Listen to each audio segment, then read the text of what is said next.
আসসালামু আলাইকুম প্রিয় পাঠক পাঠিকারা। শুরু করছি উপন্যাস ইশকে ব্যাকুলতা, ভায়োলেট ও সায়েন্টিস্টের প্রেম কাহিনীর গল্প। লেখিকা ইরফা মাহনাজ। পর্ব সংখ্যা ৩। ভয়েস বাই আরবি। ল্যাব ক্লাসে চলছে পিনপতন নীরবতা। দুজন প্রফেসর গাইড করছে দুটো দলকে। মোম যেই দলে আছে ওই দলে ওর বান্ধবী চিত্র থাকলেও রাইতা পড়েছে অন্য দলে। ফুল নামটি পরিবর্তন করে এখানে চিত্র রাখা হয়েছে। এই নিয়ে কি এক আবেগীয় ব্যাপার-স্যাপার ঘটলো তিন বান্ধবীর মাঝে। কতক্ষণ রং-ঢং করলো তারা। ওদের ঢং দেখলে মনে হচ্ছে তিনজন আলাদা দলে না, আলাদা দেশে ট্রান্সফার হচ্ছে। আজকের ক্লাসের বিষয়বস্তু হলো আরশোলার মুখাঙ্গ ও পৌষ্টিকতন্ত্র ব্যবচ্ছেদ। অর্থাৎ সহজ ভাষায় বলতে গেলে একটা তেলাপোকা কেটে তার বিভিন্ন অঙ্গের বর্ণনা করা। তেলাপোকা কাটবে ঠিক আছে, কিন্তু এখন তার জন্য তো তেলাপোকাটাকে ধরতে হবে, সেইটা করবেটাকে? মেয়েদের ভয়ের আরেক নামই হলো আরশোলা। দুই একজন এর ব্যতিক্রম আছে, তবে তাদের মধ্যে একজন হলো মোম। বুকে দুই হাত গুজে সে দাঁড়িয়ে দাঁড়িয়ে নিজের দলের মেয়েদের কাণ্ডকারখানা দেখছে। এক একটা যেহে চিৎকার দিচ্ছে আর কাঁপাকাঁপি করছে, তাতে বোধহয় তেলাপোকাটাকে দেখে মনে হচ্ছে ওটা তেলাপোকা নয়, কোনো ডাইনোসর। ওদের এই নাটক আর সহ্য হলো না মোমের। মেয়েটা এগিয়ে গেল, কোনো কিছু না ভেবে ফট করে তেলাপোকাটাকে হাত দিয়ে চেপে ধরলো। মোমের কাণ্ডে বাখারা হয়ে পড়লো ওর গ্রুপের মেয়েগুলো। একটা মেয়ে জোরে চিল্লিয়ে বলে উঠবো, এই কি করছো তুমি? এভাবে ধরলে কি করে? ভয় করেনি? শান্তভাবে তখন মোম জবাব দেয়, হাত দিয়েই তো ধরলাম, তোমাদের সকলের সামনেই তো, দেখতে পাওনি? চিত্র তখন এগিয়ে গিয়ে মোমের নিকট দাঁড়ায়, ওকে উদ্দেশ্য করে শোধায়, মানছি তোর ভয় ভিত্তি কম, তাই বলে তেলাপোকা এভাবে চেপে ধরবি? তুই কি আসলেই মেয়ে? What do you mean by saying I am girl? চোখ মুখ কুঁচকে বলা মোমের কথাটা শুনে চিত্র আমতা আমতা করে বলল, যেভাবে তুই তেলাপোকা ধরেছিস তাই আর কি। তারপর হুট করে তেলাপোকাটার দিকে তাকিয়ে চিত্র মোমকে ঝাঁকিয়ে বলল, look at this bro, it's dead. মোমও দেখলো সত্যি তেলাপোকাটা মরে গেছে, হয়তো হাতের চাপটা একটু বেশি হয়ে গিয়েছিল। ওদের কথা বলার মাঝে উপস্থিত হলো বিভ্রম। বারংবারের মতোই তার উপস্থিতি সবাইকে নাড়িয়ে দিতে সক্ষম। ফর্মাল ড্রেসের সাথে তার ল্যাব কোটটা মারাত্মকভাবে অ্যাডজাস্ট করছে। পেশিবহুল শরীরে ফিট হওয়া ড্রেসের সাথে সাদা রঙের ল্যাব ইউনিফর্ম ওর ব্যক্তিত্ব আরও দ্বিগুণ করে তুলেছে। সাদা ফ্রেমের চোখে দেওয়া সানগ্লাসটিতে সুদর্শন পুরুষটিকে আরও বেশি সুদর্শন হয়ে পরিচয় করিয়ে দিচ্ছে। আশেপাশের মেয়েগুলো যে ক্র্যাশ খেয়ে বেঁকে গেছে ভালোই বুঝতে পারছে মোম। বিড়বিড় করে কিছু একটা আওড়ায় মোম। আশ্চর্য, এ ভার্সিটিতে এসেছে নাকি ফ্যাশন শোতে? আশেপাশের কোনো কিছুতেই ধ্যান নেই বিভ্রমের। সে তো সবসময়ের মতো শান্ত, এক হাত ফর্মাল প্যান্টের পকেটে দিয়ে অন্য হাত দিয়ে কিছু কাগজ ধরে রেখেছে। সেভাবে সকলের উদ্দেশ্যে অ্যানাউন্স করল, attention everyone, will you go to the botanical garden tomorrow? যেটা আমরা সবাই জানি, জেনেটিক্যাল এক্সপেরিমেন্টের জন্য প্লান্টস খুবই গুরুত্বপূর্ণ ও পরিচিতি। আমাদের নেক্সট এক্সপেরিমেন্টও তাই প্লান্টের দরকার। কোনো কিছু জানার থাকলে জিজ্ঞেস করতে পারো। প্রফেসর, এটা কি আমরা নিজেরা এক্সপেরিমেন্ট করতে পারবো? একজন জিজ্ঞেস করতেই তাকে সেটার উত্তর সুন্দর করে বুঝিয়ে দিল বিক্রম। অফকোর্স, আগের ক্লাসে জেনেটিক নিয়ে বেসিক যতটুকু পড়ানো হয়েছে তার ডিপলি আগামী ক্লাসে প্র্যাকটিক্যালি হাতে কলমে তোমাদের বুঝিয়ে দেওয়া হবে। অতঃপর আরও কিছু কথা বলে নিজেই সেই গম্ভীর ভাব বজায় রেখে প্রস্থান করল বিভ্রম। যার আগে অবশ্য আর চোখে একবার মোমের দিকে তাকাতে ভুলল না সে। ক্লাস শেষে ভার্সিটি ভবন থেকে বের হলো মোম, চিত্র ও রাইতা। বর্তমানে তিন বান্ধবী ভার্সিটির ভলিবল খেলার কোর্টের মাঝখান দিয়ে হাঁটছে। হাঁটতে হাঁটতে হঠাৎ করে কিছু সিনিয়রদের খপ্পরে পড়ে যায়। ভার্সিটি ভর্তি হয়েছে থেকে এই পর্যন্ত সিনিয়র হোক আর যাই হোক না কেন, খেয়ালও একবার সে সুযোগ চলে এসেছে। ৮ জনের একটি গ্রুপ। গ্রুপের মেয়ে সংখ্যা ৪ জন আর ছেলে সংখ্যা ৪ জন। ওরা প্রত্যেকে মোমের চারিপাশে ঘুরছে, অদ্ভুত ভঙ্গিমা করছে, সাথে বিকৃত হাসি। কেমন অট্টহাসি! এই পরিস্থিতিতেও একচুল পরিমাণ বিচলিত হতে দেখা গেল না মোমদের। বরং মোম শান্ত, চাহনি নিক্ষেপ করে তাকিয়ে আছে। গ্রুপের লিডার, যে সামনে এগিয়ে এসে ওদের সামনে দাঁড়ালো, তাকে দেখে মোম জিজ্ঞেস করলো, is there any problem brother? সমস্যা? হ্যাঁ, সমস্যা তো আছেই। Then please solve your problem. Do you think liking away hour like this fix it? মোমের খোঁচা মারা কথাটা সম্মানে লাগলো ছেলেটার। কিক করে বসলো দুঃসাহসিক কাজ। মোমকে ফাইটের জন্য ইনভাইট করলো। ছেলেটার দল তো এটা শুনেই মজায় উড়িয়ে দিল। আর সেই ছেলেটাও, যে কিনা অত্যন্ত আত্মবিশ্বাসের সহিত দাঁড়িয়ে আছে। একটা মেয়ে কখনো একটা ছেলের সাথে পারবে না। আর এই মেয়ে তো দেখতে ভোলা ভালা মনে হচ্ছে, কেমন নরম সরম লাগছে। এখন নিশ্চয়ই মেয়েটা ওর হাতে পায়ে ধরে মাপ চাইবে। তখনই নিজের মর্জির মতো মেয়েটাকে নাকি দড়ি দিয়ে ঘুরাবে ভেবেই কুটিল হাসলো ছেলেটি। তবে টুইস্ট এখানেই ঘটলো। বাঁকা এসে ছেলেটার প্রপোজাল অ্যাকসেপ্ট করে নেয় মোম। ছেলেটা একটু অবাক হয়, তবে সেটা বুঝতে দেয় না। মোমকে প্রিপারেশন নিতে দেখে রাইতা চিত্রা কানে ফিসফিস করে বলে, এ তো আব গিয়া গামছে। পরপর 3বার ন্যাশনাল ক্যারাটে চ্যাম্পিয়ন মোম। এমনকি ক্যারাটেতে ব্ল্যাক বেল্ট পাওয়া হয়ে গেছে তার। ছেলেটা মোমকে মারবে কি, মোম সেই সুযোগ দিল না। কেমন কায়দা করে মারছে। মোমের মারার স্পিড আর ধরন দেখে বাকরুদ্ধ ছেলের গ্রুপের লোকজন। ওরা যেন নিজেদের চোখ বিশ্বাস করতে পারছে না। এদিকে মোমের হাতে পুরো কাবু ছেলেটা। মারার কারণে ছেলেটার চেহারার নকশাই পাল্টে গেছে। উঠার পর্যন্ত সামর্থ্য নেই, আধমরা হয়ে পড়ে আছে। চিপস খেতে খেতে ছেলেটাকে বান্ধবীর হাতে মার খেতে দেখছে চিত্র আর রায়তা। হাত ঝাড়তে ঝাড়তে উঠে আসলো মোম। মোম ছেলেটাকে ছেড়ে দিতে ছেলেটার বন্ধুমহল হুড়মুড়িয়ে এগিয়ে আসলো ছেলেটার নিকট। এমন শোচনীয় অবস্থা সত্যিই অকল্পনীয়। কোনো রকম ধরাধরি করে তারা ছেলেটাকে নিয়ে সেখান থেকে চলে যায়। ওদের চলে যাওয়ার দিকে তাকিয়ে রায়তা আফসোস করে বলে, একেই বলে নিজের পায়ে নিজে কুড়োল মারা। ঘাড়ে আর হাতে মটকা ঘুরিয়ে জবাব দিল মোম, অনেকদিন হয়ে গেছে প্র্যাকটিস করি না, তাও চেষ্টা করেছি। তুই চেষ্টা করে ফাটিয়ে দিয়েছিস দোস্ত। উৎফুল্ল হয়ে কথাটা বলে উঠল চিত্রা। ওর মাথায় গাঁটটা মেরে মরল মোম। সেখান থেকে চলে যায়। ব্ল্যাক জিন্সের সাথে পার্পেল রঙের গোল ফ্রক পরেছে মোম। ফ্রকের লেন্স হাঁটু অবধি। ন্যাচারাল লাল রঙের চুলগুলো পনিটেল করে বাঁধা। সামনের দিকে দুপাশে দুগাছি চুল গালের সাথে লেপ্টে আছে। ওর ফ্যামিলি মেম্বার আর ফ্রেন্ড ছাড়া বাকি সবাই জানে এইটা কালার করা চুল। নিজেরাই ভেবে নিয়েছে। মোম অবশ্য ওদের ভুল ভাঙায়নি। সত্যটা কেবল ওর ফ্যামিলি মেম্বার, মানুষজন আর রায়তা চিত্রাই জানে। মোম নিজের ব্যাপারে সবকিছুই লুকিয়ে রাখার আপ্রাণ চেষ্টা করে। এতে মোমের পরিবার ও বন্ধুরা যথেষ্ট হেল্প করে। এ পৃথিবীর মানুষ মোমের ব্যাপারে জানলে ওরা যে মোমকে বাঁচতে দিবে না সেটা খুব ভালো মতোই সবাই জানে। মোম যখন ভার্সিটির গেট দিয়ে বের হবে তখনই শুনতে পায় পিছন থেকে ভেসে আসা গাড়ির হর্নের আওয়াজ। মুখ দিয়ে চবর্গীয় আওয়াজ বের করে পিছনে ফিরতে দেখা যায় বিভ্রমকে। নিজের গাড়িটা এবার মোমের পাশাপাশি এসে দাঁড় করায়। বিরক্তি ভাবটা আরেকটু বেড়ে যায় মোমের। চোখ মুখ কুঁচকে প্রশ্ন করলো বিভ্রমকে, হোয়াটস ইউর প্রবলেম? মোমের প্রশ্নে তোয়াক্কা না করে বিভ্রম বসুধায়, ডু ইউ হ্যাভ অপশন মোম? যেমন? হয় তুমি আমার কাছে আসবে, নয়তো আমি তোমার কাছে আসবো। বাট এখানে আমার লাভ কোথায়? দুটোতেই তো আপনার লাভ। অপশন আমাকে দিলেন, অথচ লাভ খুঁজছেন আপনি। সবসময় সব কিছুতে লাভ খুঁজতে হয় না। সিম্পলি বিভ্রম সাফারির অপশনে তো নয়। Did you understand what is mean? হ্যাঁ, বুঝতে পেরেছি। তাহলে গাড়িতে উঠুন। না। মিস মোম, আপনি কি কোনোভাবে আমাকে এটা বোঝাতে যাচ্ছেন যে আপনি আমার কোলে উঠতে চান? আশ্চর্য, আমি একথা কখন বললাম? তাহলে গাড়িতে উঠছেন না কেন? গম্ভীর স্বরে মোম জানায়, আমি আপনার কে হই যে এভাবে গাড়িতে উঠবো? স্টুডেন্ট হয়ে প্রফেসরের গাড়িতে ওঠা, I think this not good look. আপনাকে এত কিছু চিন্তা করতে কে বলেছে? তাছাড়া ভুলে যাবেন না আপনি আমার কি হন। কি হয় আমি আপনার? মাই অনলাইন মিস লেটুস পাতা অ্যান্ড কি? মোমের দিকে এক দৃষ্টিতে তাকিয়ে থেকে অস্পষ্ট স্বরে আওড়ায়, ভায়োলেন্ট। মোম বোধহয় শুনলো, নাকি শুনলো না। কেমন ঘাবড়ে গেল মেয়েটা। দ্রুত গাড়ির মিররে নিজেকে দেখতে লাগলো ঠিক আছে কিনা। অতঃপর কি মনে করে জানি গাড়িতে গিয়ে উঠে বসলো। মোমকে গাড়িতে উঠতে দেখে বাঁকা হাসলো বিভ্রম। ওর হাসি দেখে মোমের গা পিত্তি চলে যাচ্ছে। ও গাড়ির ডোর ধরম করে বন্ধ করলো। Do you think it's your personal? আপনি যদি আমাকে নিজের পার্সোনাল মনে করেন তাহলে সমস্যা নেই। আমি আপনার শালিকা, বলে উঠল মোম। শালি মানে আদি ঘরওয়ালি। ওহ ওয়াও, নাইস। বাজে কথা অফ করুন। কি জন্য এসেছেন বললে ভালো হতো।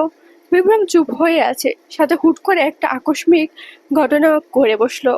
মোমের নিকটে চলে আসে। এতে যেন মোম ঘাবড়ে যায়। মোমের মুখে ফু দিল বিভ্রম। হাত ওর একদম কাছাকাছি নিতে মোম বলে উঠল, হোয়াটস ইউ ডুইং? পাত্তা দিল না মোমের কথায় বিভ্রম। ও তো নিজের কাজেই ব্যস্ত। মোম শক্ত হয়ে বসে রয়, চোখের পাপড়ি ঘন ঘন ফেলে। তীর তীর করে কাঁপতে থাকা ওষ্ঠজোড়ার দিকে এক পলক তাকায় বিভ্রম। পরবর্তীতেই নিজের দৃষ্টি সংযত করে ফেলে। তাড়াতাড়ি করে মোমের সিটবেল্ট বেঁধে ওর কাছ থেকে সরে যায়। দুজনের হার্ট রেট বোধহয় ঘোড়ার বেগে বুলেটের চেয়েও বেশি দৌড়াচ্ছে। থতমত মুখে মোম বলে ওঠে, সিট বেল্টের কথা মুখে বললেই তো হতো। রোমান্টিক এশিয়ান মুভি বা ড্রামা কি দেখা হয় না? মানে, এসব তো ওই সিনগুলোতেই দেখা হয়, তাই না? মোম এবার বুঝলো বিভ্রম সিটবেল্ট লাগানোর উছলতে নায়ক নায়িকার কাছাকাছি আসার বিষয়টা বুঝিয়েছে তাকে। প্রসঙ্গ পাল্টাতে মোম বলে উঠল, you good start the car. বিভ্রম নিজেদের গাড়িটা একটা রেস্টুরেন্টের সামনে পার্ক করে। মুডি হয়ে বসে থাকা মোমের পানে এক নজর বুলায়, ঘাড় ম্যাসাজ করে শান্ত স্বরে শুধায়, কেউ যদি গাড়িতে থাকতে চায় তবে সে থাকতে পারে, আর আসতে চাইলে আসতে পারে। বিভ্রমের এমন কথার ধরন দেখে মুখ বাঁকায় মোম। অতঃপর সিটবেল্ট খুলে ধূপধাপ পা ফেলে বের হয়ে আসে। আসার আগে অবশ্যই গাড়ির দরজা শব্দ করে লাগাতে ভুলে না। এই রাগটা সে গাড়ির মধ্যে বিভ্রমের কথা বলার কারণে ছেড়েছে। গাড়িতে বসে মোম বিভ্রমকে তাকে বারবার নিজের মিসেস হবে কিনা এই কথার পরিপ্রেক্ষিতে জিজ্ঞেস করেছিল। বারবার বিয়ের কথা বলে আপনি কি বোঝাতে চান? এই যে আপনি আমাকে ভালোবাসেন? তখন বিভ্রম এক হাতে স্টিয়ারিং ধরে গাড়ি চালাতে চালাতে হিসিয়ে বলল, নিজের বউ করব এটাই বোঝাতে চাই।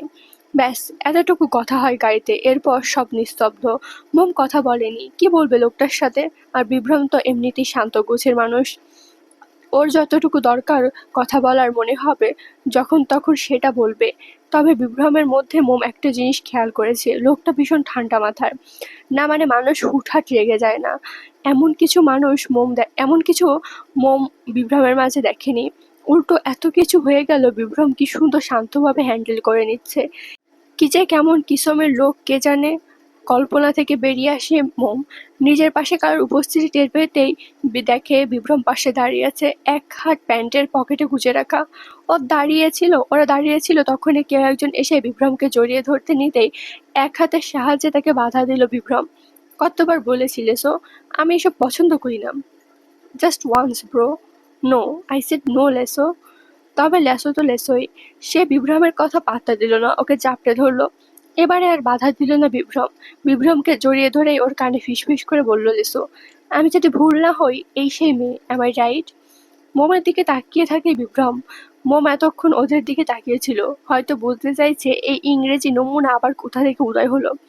বিভ্রমের চেহারার আদলও বিদেশি, আচার আচরণ বাহিরি কালচারের মতো। বর্তমানে ওদের তিনজনকে কেউ দেখলে বলবে এরা তিনজনই বিদেশি। দুজন তো প্রকৃতি অর্থে বিদেশি, কিন্তু মোমকে দেখলেও নিঃসন্দেহে বিদেশিই বলবে। বিভ্রমকে এভাবে হঠাৎ নিচের দিকে তাকাতে দেখে কিছুটা ঘাবড়ে যায় মোম। নিজের দৃষ্টি এদিক ওদিক করে। মোমের কার্যকলাপে হালকা হাসে বিভ্রম। নেসোর কথার জবাবে শুধু আওড়ায়, হুম। নেসো স্প্যানিশ, ওর জন্ম স্পেনে, সেখানেই বড় হওয়া। অতঃপর বিভ্রমের স্পেনের যাত্রার মধ্যে দিয়ে ওদের সাথে ফ্রেন্ডশিপ। আর সেখান থেকেই নেসো বিভ্রমের সাথে কাজ করে। নেসোর বাবা মাকেও বেছে নেয়। ক্যাম্বিয়াম বা বিভ্রম কেউই ওকে আলাদা চোখে দেখে না। বিভ্রমের ফ্রেন্ড কম, ভাই বেশি। ওদের প্রতি ওর ভালোবাসার জন্যই নেসো ওদের সাথে আঁকড়ে আছে। বেচারা বাংলা ভাষা শিখতে ব্যাপক কষ্ট হয়েছে। এখনো অনেক শব্দ আছে যেগুলো বলতে পারে না। নেসোর বর্ণনা দিতে গেলে নেসো যথেষ্ট লম্বা, সাধারণ বাংলাদেশিদের তুলনায় একটু বেশি লম্বা, গায়ের রংটা অতিরিক্ত ফর্সা। এই যে একটু সময় রোদে দাঁড়িয়ে এই বেচারার সারা শরীর লাল হয়ে গেছে। হালকা বাদামি বর্ণের চুল, যেগুলো লেয়ার কাট দেওয়া, চোখের মনি হলদেটে ব্লু। মোম দেখল লেসো দিব্যি সেই ব্লু রঙা চোখের রং নিয়ে ঘুরছে।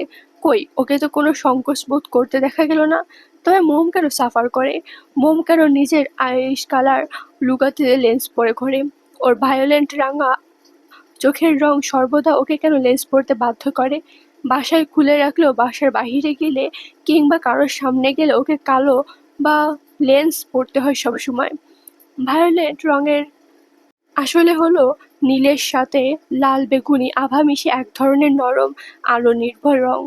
বৈজ্ঞানিক ভাষায় দেখতে গেলে চোখের রং বলতে আসলে কিছু হয় না, এটা সম্পূর্ণ জেনেটিক ভিত্তিক হয়ে আসে। চোখের রেটিনায় আলোর প্রতিফলনের কারণে অনেক সময় আমরা চোখের রং বিভিন্ন রকমের দেখতে পাই। কোপেনহেগেন বিশ্ববিদ্যালয়ের একদল গবেষক আনুমানিক 6 থেকে 10 হাজার বছর আগে ঘটেছে এমন একটি জেনেটিক মিউটেশন খুঁজে বের করেছেন।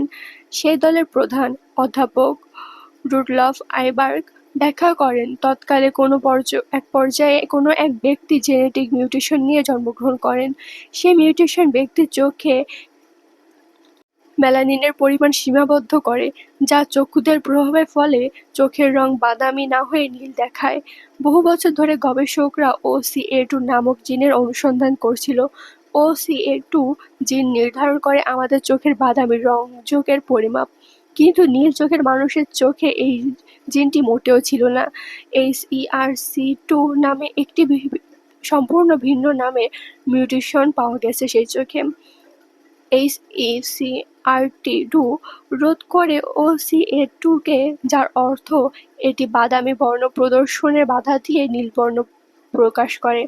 প্রত্যেক নীল চোখের ব্যক্তির ক্ষেত্রেই এই একই মিউটেশন রয়েছে, অর্থাৎ মূল কথা বলতে গেলে বিরল জেনেটিকের কারণেই মোমের চোখের রং ভায়োলেন্ট। কলেজ থেকে বের হতে বড় বোনকে দেখতে পায় আবৃত, দেখতে পেয়ে খুশিতে গদগদ হয়ে যায়। গতদিন রাতে ভাইয়ের সাথে অমন ব্যবহার করে আবৃতির ভালো লাগেনি, কেমন যেন গিল্টি ফিল হচ্ছিল, বারবার মনে হচ্ছিল এরকমটা করা উচিত হয়নি। আবৃত্তের বোধহয় সত্যি খারাপ লেগেছে, তাই তো আজকে সোজা ভাইয়ের কলেজে এসে হাজির। হাত নাড়িয়ে ভাইকে ডাকলো আবৃতি। আবৃত এগিয়ে আসলো, উৎফুল্লের সহিত বোনের কাছে এগিয়ে গেল আবৃত। আজ প্র্যাকটিক্যাল সাইন করাতে আসা তার কলেজে। আবৃত আসতেই নিজের ওড়না দিয়ে ভাইয়ের মুখ মুছতে দিল আবৃতি। নাক মুখ সিটকে বিরোধ করতে চাইল আবৃত্ত। আপু, তোমাকে বারণ করেছি না, টিস্যু থাকতে ওড়না দিয়ে কেন মুছছো? সেটা আমি বুঝবো, ভুলে যেও না আমি তোমার বড় বোন, তুমি নয়। মুখ ফুলালো আবৃত্ত। মোম আবৃতি দুই বোনের আদরের ভাই আবৃত্ত, দুই বোনের জান, আবার ভাইও তাদের বোন বলতে পাগল। আবৃত নিজেও জানে ওর বোনরা ওকে কতটা ভালোবাসে, এই মিষ্টি শাসনগুলোর মাঝে লুকিয়ে আছে কত কত ভালোবাসা। নিজের টো ব্যাগের মধ্যে থেকে পানির পটটা ভাইয়ের দিকে এগিয়ে দিয়ে আদেশের সুরে আবৃতি শুধায়। কোনো কথা না বলে চুপচাপ ফিনিশ করবে। Why are you doing this? Because I like it. ওদের কথার মাঝে সেখানে উপস্থিত হয় একটা ছেলে। আবৃতকে উদ্দেশ্য করে, হে আবৃত, will you go with us? আবৃত জবাবে কিছু বলবে তার আগে আবৃতি জবাব দেয়, সবসময় তো তোমাদের সাথে যায়, আজ না হয় আমার সাথে চলুক। দুই ভাই বোন অনেকদিন হয়েছে ঘুরি না। চোখের ইশারায় ছেলেটা কিছু জানতে চাইলে হালকা এসে আবৃত বলে, মাই লাভলি সিস, মাই বাডি। এবার ছেলেটি আবৃতিকে বিনয়ের সাথে সালাম জানায়, আসসালামু আলাইকুম আপু, কেমন আছেন? জি আলহামদুলিল্লাহ, তুমি? ছেলেটি ঘাড় চুলকে উত্তর দেয়, আমিও। ডোন্ট মাইন্ড, বাট মনে হচ্ছে ব্লাশ করছো তুমি। ছেলেটার উদ্দেশ্যে কথাটা বলতেই আবৃত্তের ও ছেলেটার পেটে গুঁতা দিয়ে শুধায়, আমারই সামনে আমার বোনকে দেখে ব্লাশ করা হচ্ছে? Don't dare it. No no, I am not. Then that's good for you. এই বলে আবৃত আর আবৃতি সেখান থেকে চলে যায়। আবৃতি হাসে ভাইয়ের কাণ্ড দেখে। সব ভাই বোধহয় এমন হয়, হোক সে ছোট কিংবা বড়, বোনের জন্য সদা প্রস্তুত। তারা নিজেরা বোনকে জ্বালাবে, কিন্তু কাউকে জ্বালাতে দিবে না। ল্যাসো আবদার করেছে, এ কারণে বিভ্রম মোমকে নিয়ে আসা, ওর সাথে দেখা করাতে। অবশ্য ল্যাসো একবার না অসংখ্যবার বলার পর অবশেষে রাজি হয়েছে বিভ্রম। হাতে পায়ে ধরে শেষমেশ বিভ্রমের একটা গুরুত্বপূর্ণ ট্রি দরকার ছিল রিসোর্সের জন্য, সেটা এনে দিয়ে অতঃপর না গিয়ে বিভ্রম রাজি হয়েছে। তবে এখানে এসে মারাত্মক পস্তাতে হচ্ছে তার। হুটহাট রাগ দেখানো বিভ্রমের ধাঁচে নেই, সে শুধু চুপচাপ দেখছে। ওর বৈশিষ্ট্য এমনই, শান্তভাবে সর্বদা সবকিছু পর্যবেক্ষণ করা, অতঃপর ঠান্ডা মাথায় চাল দিবে। এই যে এখন মোম যে অনবরত ফ্ল্যাট করেছে নেসোর সাথে, সেটা সে চোয়াল শক্ত করে দেখেই যাচ্ছে, কোনো প্রতিক্রিয়া করছে না, মুখের এক্সপ্রেশন চেঞ্জ করছে জাস্ট। বিভ্রমের সাথে যারা থাকে কেবল তারাই জানে এই এক্সপ্রেশনের মানে কি। ল্যাসো ভালো করেই বোধ করছে কেউ না জানলেও সে জানে, তাই তো ছেলেটা এসির মধ্যেও বসে বসে ঘামছে। ল্যাসো ভিতরে ভিতরে চিৎকার দিয়ে বলছে, থাম বোন, আর ফ্ল্যাট করিস না, ছেড়ে দে মা, কেঁদে বাঁচি। কিন্তু মোম তো মোমই, ফাজলামি করেই যাচ্ছে। জোরপূর্বক হাসি দিয়ে মোমের কথার বিপরীতে কিছু বলে ল্যাসো যেই না পাশে তাকায়, অমনি বিভ্রমের মুখের অবস্থা থেকে আটকে ওঠে বেচারা। বিড়বিড় করে আওড়ায়, একজন ফ্ল্যাট করবে আর একজন খেয়ে ফেলার নজরে তাকিয়ে থাকবে। আজ অসহায় বলে আমাকে অত্যাচার করছে এরা। আজকের পর্ব এই পর্যন্তই। কেমন হয়েছে জানাবেন। আর যদি কোনো সাউন্ড শোনা যায় তার জন্য দুঃখিত। এত গরমে ফ্যান না চালিয়ে ভয়েস রেকর্ড দেওয়া অসম্ভব। ফ্যানের একটু একটু সাউন্ড আসতেই পারে, তার জন্য আন্তরিকভাবে দুঃখিত। পরবর্তী পর্ব আসবে খুব দ্রুত। ধন্যবাদ।